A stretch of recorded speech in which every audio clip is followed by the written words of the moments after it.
యేసుక్రీస్తు ప్రశస్తమైన నామంలో మీ అందరికీ వందనాలు తెలియజేస్తున్నాను. మరొకసారి ఈ యూట్యూబ్ ద్వారా మీ మధ్యకి రావడానికి దేవుడు అనుగ్రహించిన సజీవ తరుణం నింతో దేవునికి వందనాలు చెల్లిస్తున్నాం. ప్రార్థన చేసుకొని వాక్యంలోనికి వెళ్దాం. ప్రార్థన. మహోన్నతమైన మా దేవ, నీ పరిశుద్ధ పాదములకు లెక్కలేని వందనాలు స్తోత్రాలు చెల్లిస్తున్నాను. ప్రభువా, నాయన నీ బిడ్డలమైన మమ్మ నాయన గడిచిన కాలం అంతా కాచి కాపాడి ఈ దినాన్న ఈ సమయాన్న మాకు నీ సన్నిధి భాగ్యాన్ని దయచేసిన దేవా, నీకు లెక్కలేని వందనాలు స్తోత్రాలు. నాయన నీలో నివసించుటకు నీలో ఉండటకు మాకు అనుగించిన భాగ్య నిమిత్తం లెక్కలేని వందనాలు స్తోత్రాలు. ఇప్పుడు నీ వాక్యాలు ధ్యానించుండగా నీ సన్నిధి మాతో ఉంచండి. వినగలిగిన చెవులను, గ్రహించగలిగిన హృదయాన్ని, లోబడే జీవితాన్ని నాకు మాకు దయచేసి మీ మాటల ద్వారా మీరే మహిమ పొందమని, నన్ను నీ ఆత్మతో నింపమని యేసు పరిశుద్ధ నామంలో వేడుకొంచున్నాం తండ్రి, ఆమేన్. ఈవేళ క్యాలెండర్ వాక్యం సామెతలు 28:25. సామెతలు 28:25. యెహోవాయందు నమ్మికించువాడు వర్ధిల్లును. దేవుని యందు నమ్మిక ఉంచితే వర్ధిల్లుతారు. దేవుని యందు నమ్మకంచడం అన్నది చాలా ఈజీ పని. కేవలం నమ్మకం మాత్రం ఉంచాలి, వర్ధిల్లుతారు. వర్ధిల్లుట ఎలాగంటే లోకరీతిగా వర్ధిల్లుతారు, ఆత్మీయంగా వర్ధిల్లుతాం. లోకరీతిగా మంచి ఇల్లు అన్నీ ఉంటాయి, వర్ధిల్లుతాం. ఆత్మీయంగా కూడా వర్ధిల్లుతాం. ఆత్మీయంగా అంటే ఆత్మఫలాన్ని ఫలించడం ద్వారా ఆత్మీయంగా వర్ధిల్లుతాం. దేవుని యందు నమ్మకించు వారిని వర్ధిల్లు చేస్తానంటున్నాడు. 29:25 సామెతలు 29:25లో కూడా యెహోవా యందు నమ్మకించువారు సురక్షితంగా ఉంది. యెహోవా యందు నమ్మకించితే సురక్షితంగా ఉంటాం. మనం మంచి ఆహారం తీసుకొని మంచి సేఫ్టీ లెవెల్లో ఉన్నామని అనుకుంటాం, కానీ యెహోవా యందు నమ్మకించితేనంట ఎంత గాఢాంధకారంలో ఇల్లు సంచరించడం ఏ అపాయంకు భయపడవని రీతిగా మనం సురక్షితంగా ఉంటాం. కీర్తనలు 91:1-16. 91 కీర్తన అంతా మనం ఆపదలో ఉన్నప్పుడు, శ్రమల్లో ఉన్నప్పుడు, అనారోగ్యం పాలైనప్పుడు ఈ వాక్యాన్ని ఆదరణ కలగడానికి మనం చదువుతూ ఉంటాం.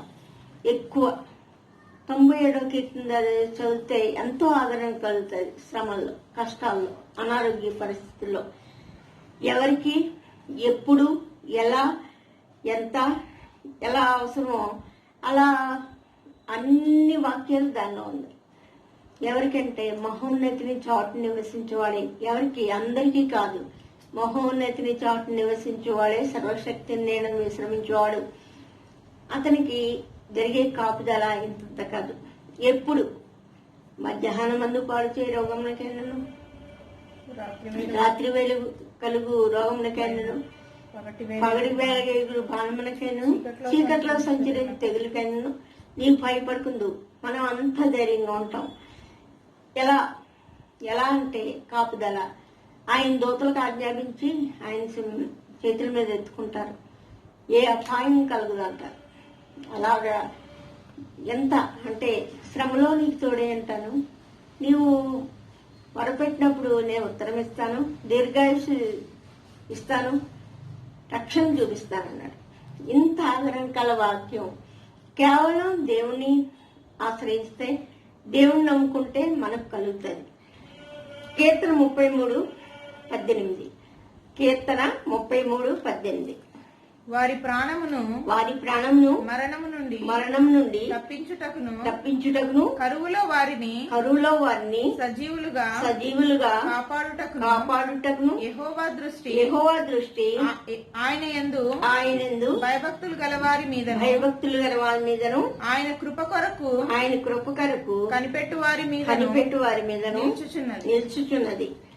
ఇంకా 20వ వచనం వరకు మనము యెహోవా పరిశుద్ధ నామమందు యెహోవా పరిశుద్ధ నామమునందు నమ్మిక ఉంచున్నాం. ఆయనను బట్టి మన హృదయము సంతోషించుచున్నది.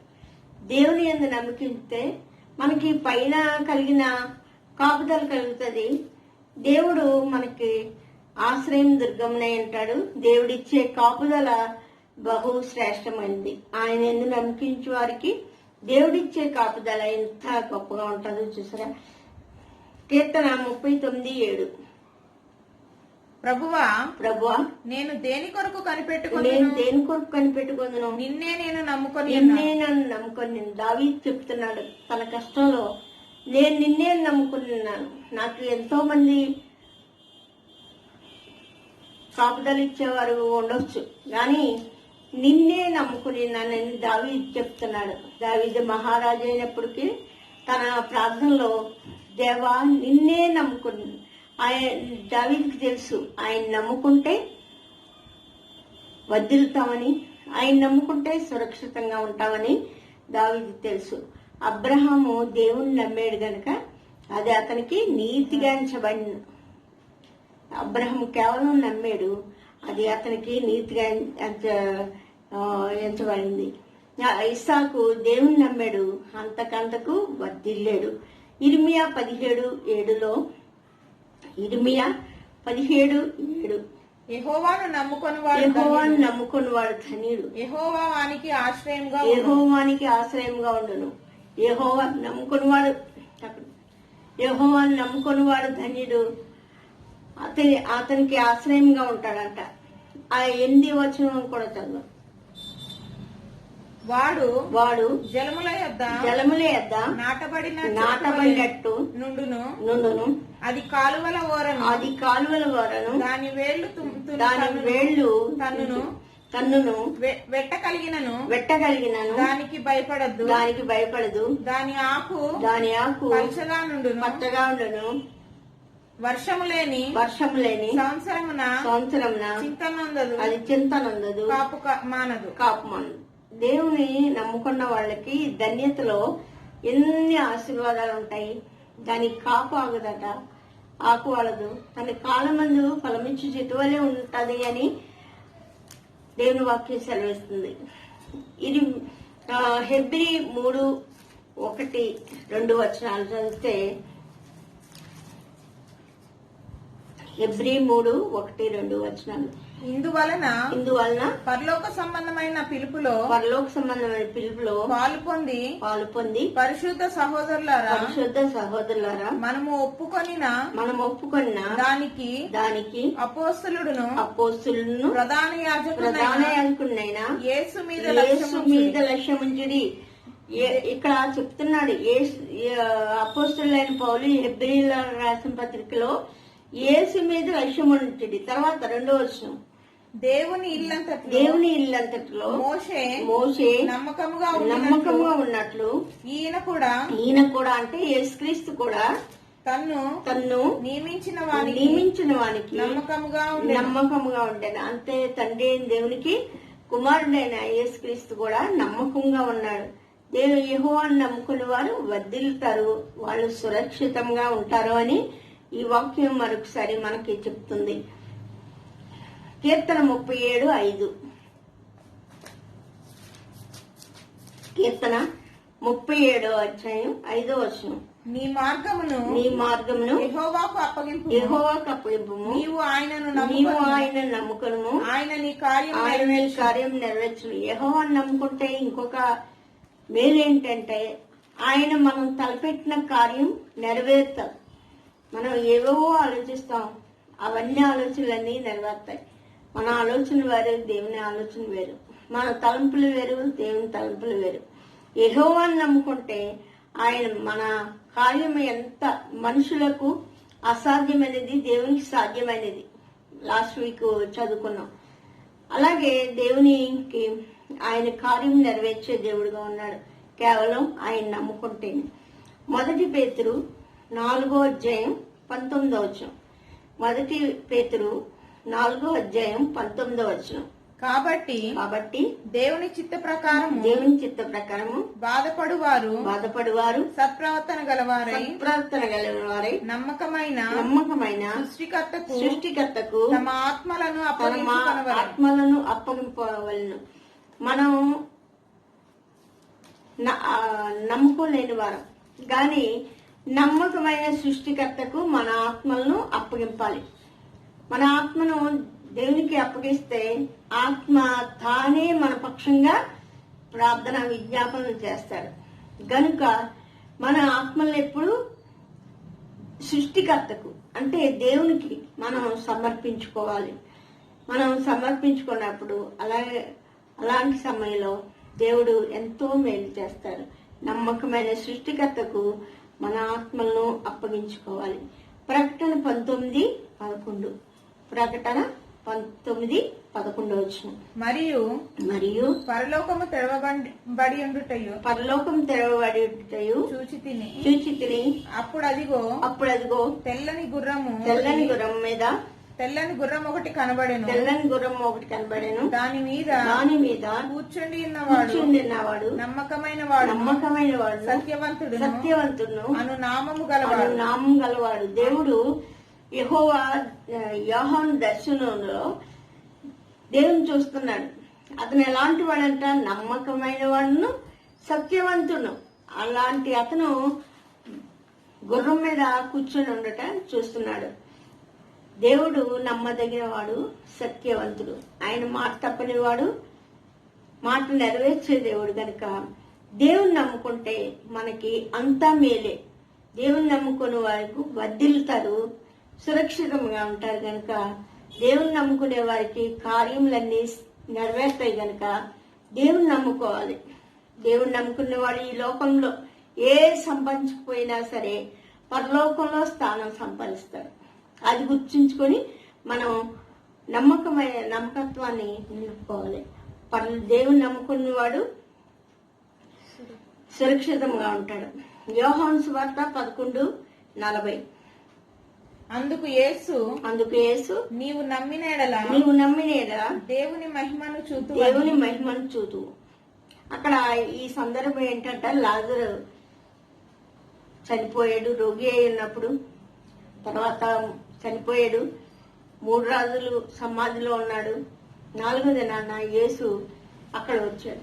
వచ్చినప్పుడు మరియా మార్తలు బాగా చేస్తున్నారు. వాళ్ళ పరిస్థితిని చూసి దేవుడు ఈ మాటను ఆ సందర్భంలో ఈ మాట సెలవిస్తాడు.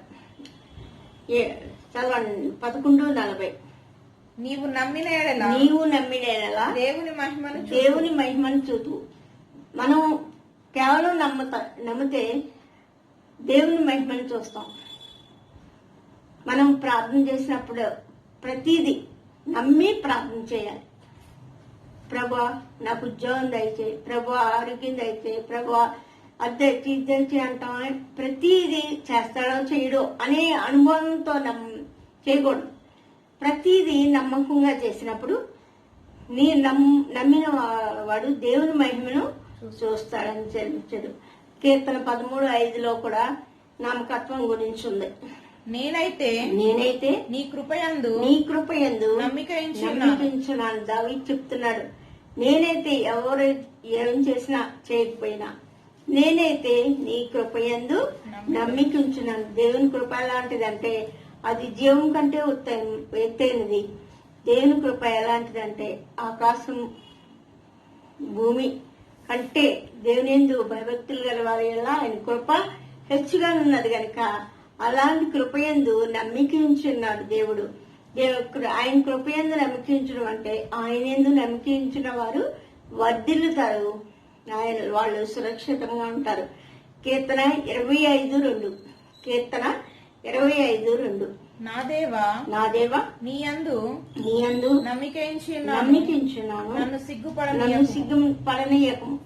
మనం ఎట్టి పరిస్థితుల్లో కూడా సిగ్గుపడం. దేవుని యందు నమ్మకించితే సిగ్గుపడం.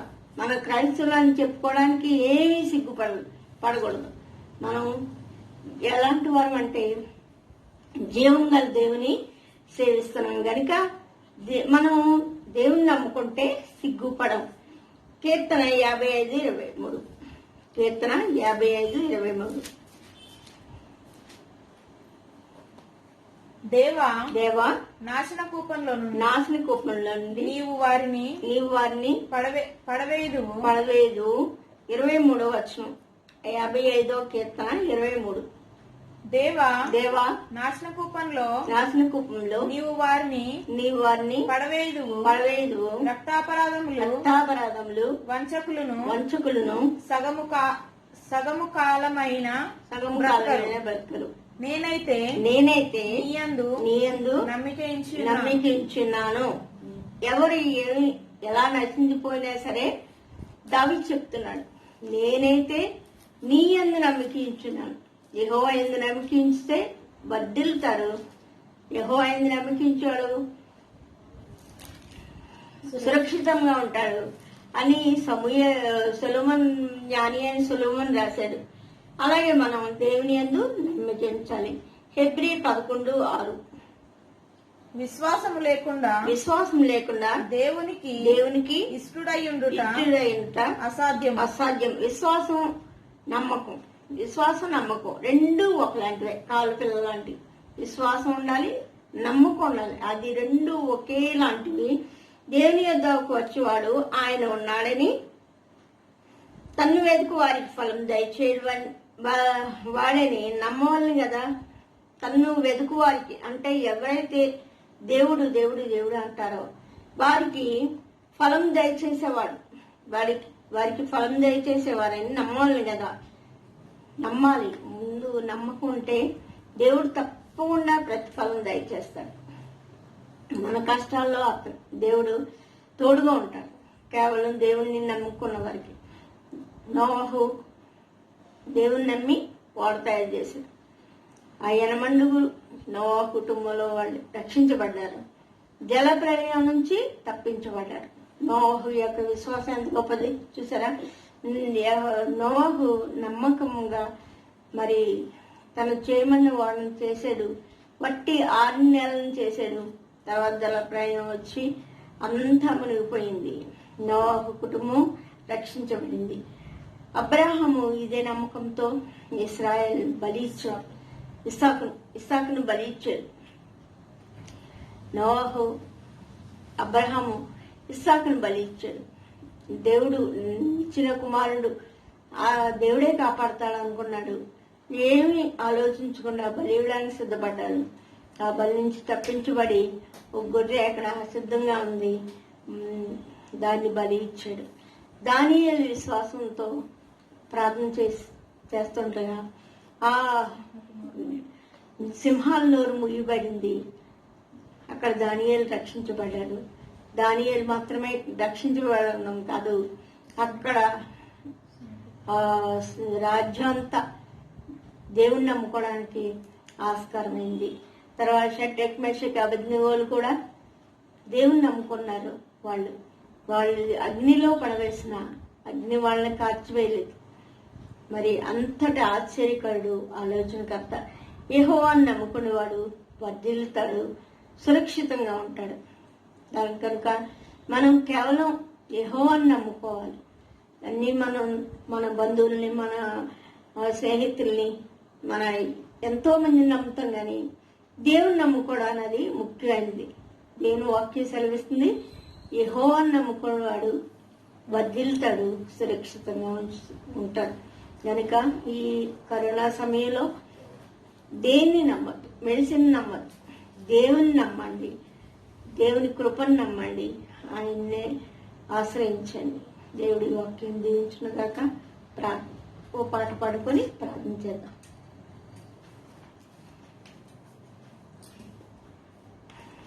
యేసుని నమ్మిడి వారు ఆయన ఉచిత కృపలో నీతిమంతులయ్యెదరు.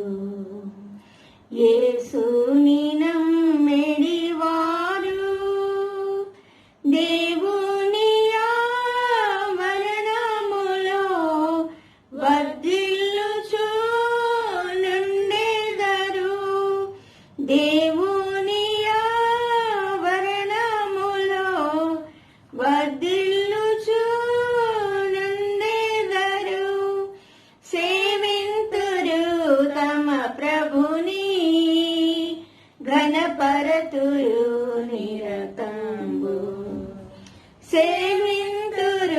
తమ ప్రభుని ఘనపరతురు నిరతంబు యేసుని నమ్మిడివారు. ప్రార్థన చేసుకున్నాం. మహోన్నతుడ, మహాపరిశుద్ధుడ, మమ్మను అత్యమికులుగా ప్రేమించిన మా పరలోకపు తండ్రి యేసయ్య, నీ పరిశుద్ధ పాదములకు లెక్కలేని వందనాలు స్తోత్రాలు చెల్లిస్తున్నాం. నాయన మరొకసారి నాయన యూట్యూబ్ ద్వారా నాయన మీరు మమ్మల్ని సహవాసంగా ఉంచిన దేవానికి లెక్కలేని వందనాలు స్తోత్రాలు. నాయన ఈ దినం మాకు అనుగ్రహించిన వాక్ నిమిత్తం లెక్కలేని వందనాలు స్తోత్రాలు చెల్లిస్తున్నాం. ఈ వాగ్దానం నిమిత్తం లెక్కలేని వందనాలు స్తోత్రాలు. యెహోవాను నమ్మకించేవారు వర్ధిల్లుతారన్నావు ప్రభువా, నీకు వందనాలు. వారు యెహోవా యందు నమ్మకించేవారు సురక్షితంగా ఉంటారన్నారు. వారి కార్యములన్నీ నెరవేర్చుతారన్నారు ప్రభువా. నీ యందు కేవలం నమ్మకం ఇచ్చితే ప్రభువా, మేము నాయన నీ మహిమను చూడగలిగే నేత్రాలు మాకు దయచేసే తండ్రి, నీకు లెక్కలేని వందనాలు స్తోత్రాలు. నాయన నీ యందు నమ్మకించేవాడు ధన్యుడు అని సెలవిచ్చిన వాక్యం బట్టి నీకు లెక్కలేని వందనాలు స్తోత్రాలు. నాయన ఆకు వడక తన కాలమందు ఫలమించి చెట్టు వలె అతడు కాపు మానడు, నాయన దేనికి చింతపడ్డు అని సెలవిచ్చింది అంటే నీకు లెక్కలేని వందనాలు స్తోత్రాలు. నీ అందు నమ్మికించితే మాకు దయచేసిన నాయన వర్ధిల్లతలతో సురక్షితమైన కాపుదల నిమిత్తం లెక్కలేని వందనాలు స్తోత్రాలు. మహోన్నతిని చాటు వాడే సర్వశక్తులకు దేవుణ్ణి నమ్మినవాడు ఆశ్రయించినవాడు నాయన సురక్షితంగా ఉంటాడని సెలవిచ్చిన దేవానికి లెక్కలేని వందనాలు స్తోత్రాలు. ఏ సమయమందైనా అతడు భయం నందడు. నాయన ఎంతటి కాపుదలను దయచేసి దేవుడు నీవు ఉన్నావని నాయన నిబ్బరం కలిగి ఉంటాడు, ధైర్యం కలిగి ఉంటాడు. ఇంకా ప్రభు అటువంటి నమ్మకత్వాన్ని మాకు దయచేసిన దేవానికి లెక్కలేని వందనాలు స్తోత్రాలు. నాయన మమ్మల్ని హౌస్ ఆఫ్ ప్రేయర్ సంఘాన్ని కాచి కాపాడుతున్న విధానం బట్టి నీకు లెక్కలేని వందనాలు స్తోత్రాలు. అందరూ చిన్న బిడ్డలు మొదలుకొని పెద్దవారి వరకు అందరినీ క్షేమంగాను సురక్షితంగాను ఉంచిన తండ్రి నీకు లెక్కలేని వందనాలు స్తోత్రాలు. ఆరోగ్యమైన రెక్కల చాటును భద్రపరిచిన యేసయ్యా నీకు లెక్కలేని వందనాలు స్తోత్రాలు. నాయన నీ రెక్కల చాటును భద్రపరచు తండ్రి నీకు లెక్కలేని వందనాలు స్తోత్రాలు. నాయన చదువుకొంచిన బిడ్డలకు మంచి అవకాశాలను దయచేయండి. చదువుకుంటకు నాయన కాలేజీలు తెరవడానికి, నాయన పాఠశాలలు నాయన తెరవడానికి నీవే వారికి మార్గం సరళం చేసి నాయన ఈ కరోనా యావత్తును తొలగింపజేసి క్షేమాన్ని దయచేయమని ప్రార్థన చేయొచ్చు. బిజినెస్ చేసిన వారికి వర్ధిల్లతను దయచేయండి నాయన. నీ యందు నమ్మికించిన బిడ్డలం నాయన మా నమ్మకం ఎక్కడ సన్నగిలికుండా ఉన్నట్టుగా దినదినము వర్ధల చేయమని ప్రార్థన చేయొచ్చు ప్రభా. నీ ఇచ్చిన కాపుదల నిమిత్తం లెక్కలేని వందనాలు స్తోత్రాలు. నాయన నీ సన్నిధి మాతో ఉంచండి నాయన. నీ రెక్కల చేతన మమ్మల్ని భద్రపరచమని నా ప్రభువును రక్షకునైనా యేసుక్రీస్తు పరిశుద్ధ నామములో మిక్కిలి వినయపూర్వకంగా వేడుకొంచున్నాను తండ్రి. ఆమేన్. అందరికీ వందనాలు.